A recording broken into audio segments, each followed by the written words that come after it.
All right. Hello, everybody. I'm going to be reading chapter 13 of Virginia Giuffre's book, Nobody's Girl. Again, sorry, it's taken me a little bit. So I'm going to just jump right into it, okay? All right. Let me get my hair out. All right. I've said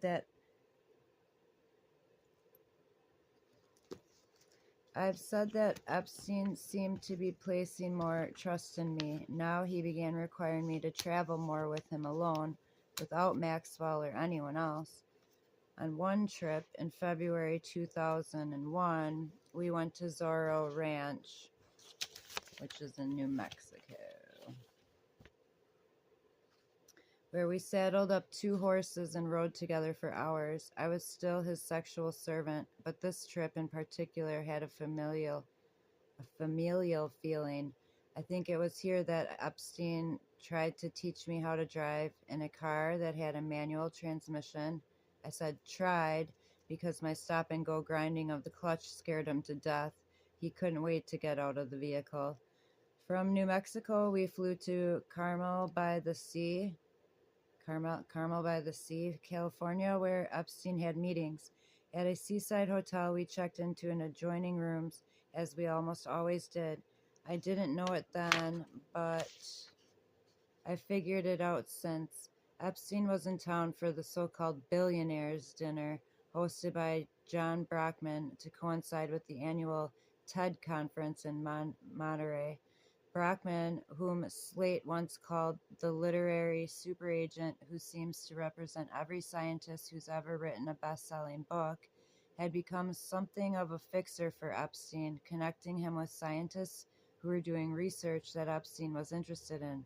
Epstein, in turn, donated money to many of those research efforts and to Brockman's nonprofit, the Edge Group, whose stated goal was and remains to arrive at the edge of the world's knowledge, seek out the most complex and sophisticated minds, put them in a room together, and have them ask each other the questions they're asking themselves. Epstein regularly attended Brockman's billionaire dinners at TED, hobnobbing with a who's who of academia, literature, tech, and show business/entertainment. During the 2001 conference, when Epstein was busy, I wandered around the picturesque European-style village of, is it Carmel? Carmel by the sea? I said Carmel.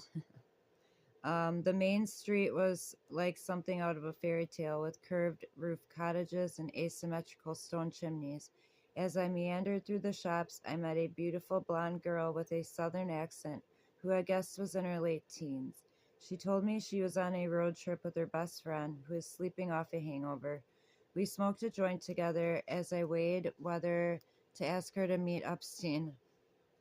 Finally, I came out with it, describing what Epstein was looking for. Instead of taking offense, the girl said she needed the money. I didn't think much about the consequences she'd face if she did my bidding. I just asked her to come to our hotel that afternoon and told her which door to knock on. At the appointed time, she slipped into my room, and I ran her a bath and told her to wait in the tub. When Epstein returned, I brought him to my bathroom and revealed my big surprise.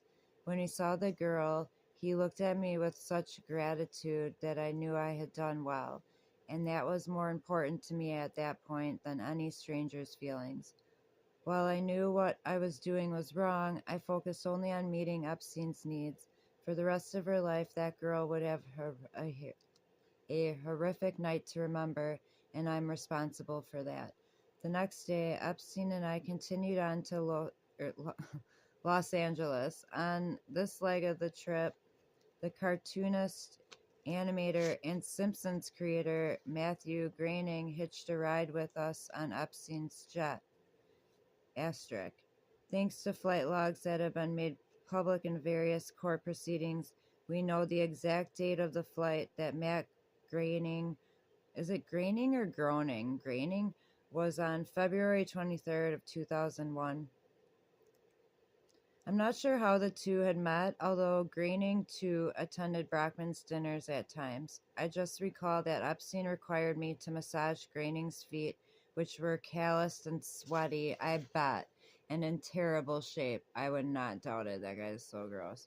I did as I was told, as usual, tempering my disgust with the knowledge that I now met the genius who'd invented the dysfunctional family, Homer, Marge, Bart, Lisa, and Maggie Simpson, that had helped me survive my own family. Before we touched down, Groening kindly drew me two sketches that I asked him to sign for my little brother and my dad. I never had any sexual contact with Groening, but in due time, Epstein would force me to have sex with at least two other people in Brockman's circle. Oh, like Kent Brockman. Oh my God. That's funny. I didn't put that together until just now. Dude, they are all based on real people, I bet. Okay, anyways. Um in Los Angeles that night, we stayed with a woman Epstein described as a former girlfriend, which I think meant former abuse victim. A tall blonde, she lived in an apartment Epstein said he paid for near the beach in Malibu. Epstein and I went out for breakfast the next day, and he told me another person was going to be joining us, a young woman he recruited when she was a teenager. I know this woman's name, but out of respect for her privacy, I will not use it here. She was now in her early 20s and working in California. Epstein implied to me, maybe falsely, that he had helped her along in her career. So when Epstein was in town, she felt obligated to be available. On this day, Epstein seemed eager to get the two of us alone together. We headed back to Malibu, where he told our host we needed to use her bedroom. Once the three of us were behind closed doors, he directed the scene with me and this young woman as his co-stars. He told us how to trigger, I guess. He told us how to touch one another and how to touch him, and each of us dutifully played our parts. We were so different in our looks, in our origin stories, but Epstein had forced us to be the same, submissive, resigned victims of his abuse. I don't know how to reconcile this sordid scene with the worldly reputation that Epstein seemed intent on projecting. This was a man who displayed framed photographs of himself with the Dalai Lama, with the Pope, and with members of the British royal family. A photo in his Palm Beach house showed Epstein posing behind a podium of the White House briefing room. This was a man who had former President Bill Clinton over for dinner. I was at the table that night, and who would host Al and Tipper Gore as well. Again, I was there. More than once, I'd been on Little St. James when Epstein hosted his friend Leslie Wexner, the billionaire founder of L Brands, which owned Victoria's Secret and Abercrombie and Fitch. Epstein often told girls falsely that he was a Victoria's Secret scout. Epstein had managed some of Wexner's money at one time, and Wexner was the previous owner of the Epstein's lavish Manhattan home, which by some accounts he'd sold to Epstein for $1. I'd met all these people because I was in Epstein's orbit. Can you forgive me for wanting to feel that some of their power and importance might rub off on me? If someone as well connected as Epstein thought I had the makings of someone special, as he often said, I wanted to believe he was right. Sometimes after Epstein had lent me out to someone with a bold-faced name, he'd reward me with a solo trip to Zorro Ranch. He knew how much I loved to ride the horses there. I think he also knew the place was so remote, there's no way I could escape even if I tried. During these trips, I stayed in a cottage in Epstein's little town, since the idea of rattling around alone inside his grandiose castle scared me. Every morning, I'd get up early and head for the stables, choosing a fresh horse and heading out into the open terrain. In winter, I could see snow-capped mountains in the distance, and the brisk air was clean and sharp. In summer, I marveled at how big the sky was. At dusk, the heat rose from the dusty earth, refracting the light and blurring my vision. It was rare, but in these moments, I could remember what it felt like to be free. Back in Florida, Tony and I developed a shorthand. Instead of Jeffrey, we called Epstein Other Man. We'd hit on the nickname as a joke, but over time it became less funny. Mostly Tony accepted that my work for other men supported our lifestyle, but thinking about the details of what went on between us also made him angry. While I was on trips with Epstein, which often lasted weeks, Tony would act out, throwing parties and trashing my apartment. More than once I caught Tony with other girls, but a girl in my situation can't be picky, I thought to myself. Most guys wouldn't have put up with sharing their girlfriends with another man, let alone many. So I took the bad parts of Tony with the good. When we finished out the lease on the Royal Palm Beach apartment, Tony and I rented a small house in Loxahatchee.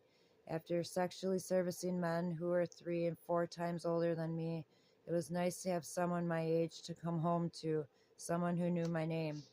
I had gotten my passport, as Maxwell had commanded, and now she told me she would put it to use.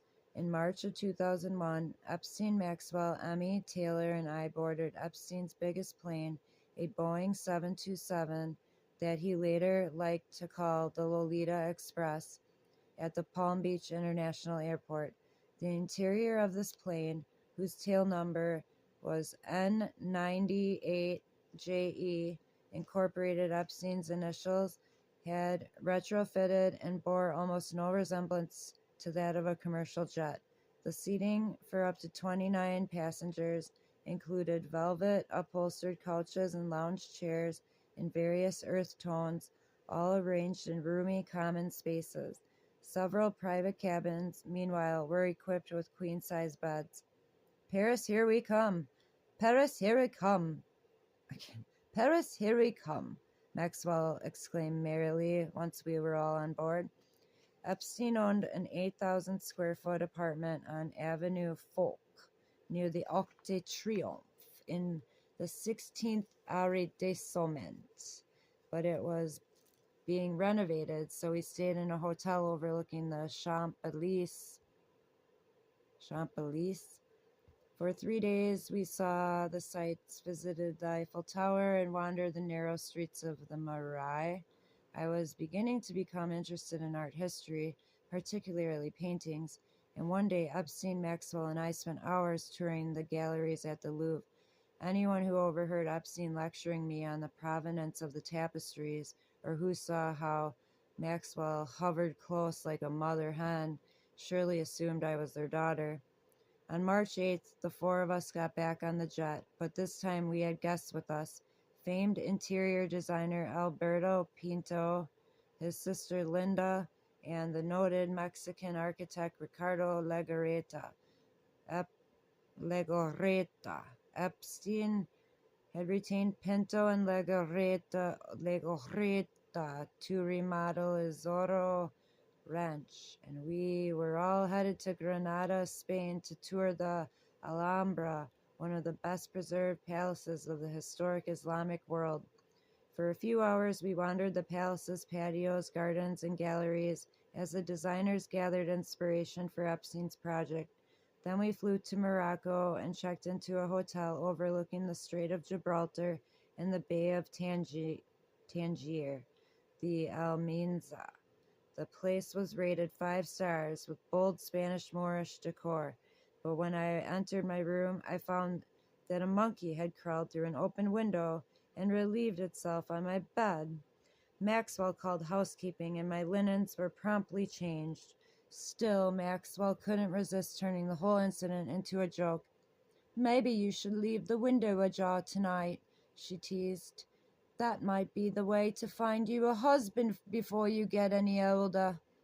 It must have been that same afternoon when, against the advice of the concierge, I decided to walk to the village market and take some photographs.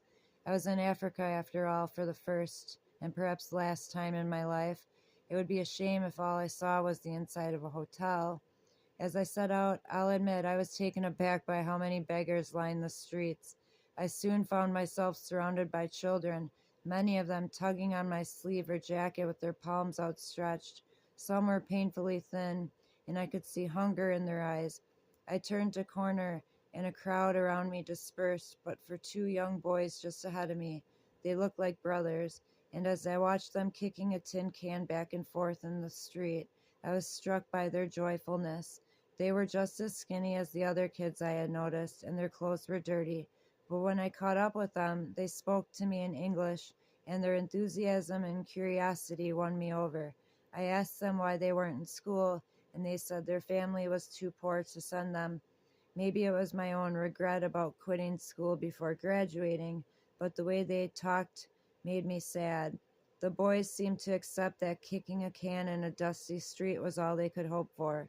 For a second, I was reminded of myself, so used to unacceptable living conditions that I stopped even hoping for what I lacked. But then I felt guilty about the comparison. How could I feel sorry for myself, a well-fed, well-dressed American who was staying at the Almanza? Without thinking, I opened my purse and emptied my wallet, pressing nearly 2,000 US dollars into the boy's hands. Before saying goodbye, I handed a disposable camera to a passerby so the brothers and I could pose for a photo.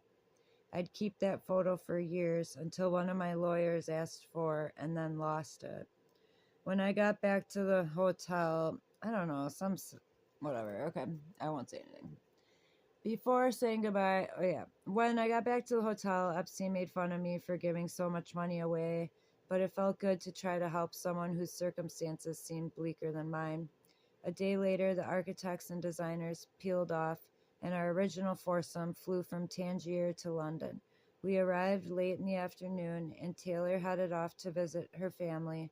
Her father was a professor at Oxford University. The rest of us went to Maxwell's Pied-à-Terre, a white Mews house in Belgravia, a short walk from Hyde Park. Epstein and Maxwell were going out to dinner, but I begged off, claiming exhaustion. With the house to myself, I took the opportunity to call my parents and was thrilled to find that both my brothers were there. As they passed the phone from person to person, I strived to paint a glowing picture of their adventurous sister making good money and seeing the world. After I hung up, however, I felt exhausted and empty. It had been hard work to project positivity when at my core I was struggling. Eager to be unconscious, I took a sleeping pill and fell into bed. The next morning, on March 10th, 2001, Maxwell woke me up by announcing in a sing-songy voice, "Get out of bed, sleepyhead." It was going to be a special day, she said. Just like Cinderella, I was going to meet a handsome prince. Her old friend, her old friend Prince Andrew would be dining with us that night, she said, and we'd have lots to do to get me ready. Maxwell and I spent most of the day shopping. She bought me an expensive purse from Burberry and 3 different outfits. When we got back to her house, I laid them out on the bed. There were 2 sexy, sophisticated dresses she had picked out, and a third option that I had lobbied for, a pink V-neck sleeveless mini t-shirt and a sparkly multicolored pair of jeans embroidered with a pattern of interlocking horses. After I showered and dried my hair, I put on the jeans and top, which left a strip of my stomach exposed. Maxwell wasn't thrilled, but like most teenage girls then, I idolized Britney Spears and Christina Aguilera, and the third outfit was something I imagined the 2 of them might wear. I told Maxwell it felt more like me. When Prince Andrew arrived at the townhouse that evening, Maxwell was more coquettish than usual. "Guess Jenna's age," she urged the prince after she introduced me. The Duke of York, who is then 41, guessed correctly. 17. "My daughters are just a little younger than you," he told me, explaining his accurate... Oh, gross. As usual, Maxwell was quick with a joke. "I guess we'll have to trade her in soon." In contrast to his appearance today, stout, white-haired, and jolly, Prince Andrew then was still relatively fit, with short, cropped brown hair and youthful eyes. He'd been known as the playboy of the royal family and a divorcee. He and his wife, Sarah Ferguson, or Fergie, had split in 1996. He was holding tight to that role. That night he wore slacks and a light blue dress shirt open at the collar with French cuffs and elegant cufflinks. When I noticed that Epstein called the prince Andy, I began to call him that too. As we chatted in Maxwell's entryway, I suddenly thought of something. My mom would never forgive me if I met someone as famous as Prince Andrew and didn't pose for a picture. Excusing myself, I ran to get a Kodak fun saver from my room, then returned and handed it to Epstein. I remember the prince putting his arm around my waist as Maxwell grinned beside me. Epstein snapped the photo. After a bit more small talk, the four of us headed out into the cold spring air. The prince rode with his security detail. Epstein, Maxwell, and I were in a separate car. We went to a restaurant for dinner and afterward to an exclusive London nightclub called the Tramp. The prince went to the bar and came back with a cocktail for me. Then he invited me to dance. He was sort of a bumbling dancer, I could see that. And I remember he sweated profusely. I had another drink, and the prince did too, when we headed back to Maxwell's again in two cars. On the way, Maxwell told me, "When we get home, you ought to do for him what you do for Jeffrey." I knew better than to question her orders.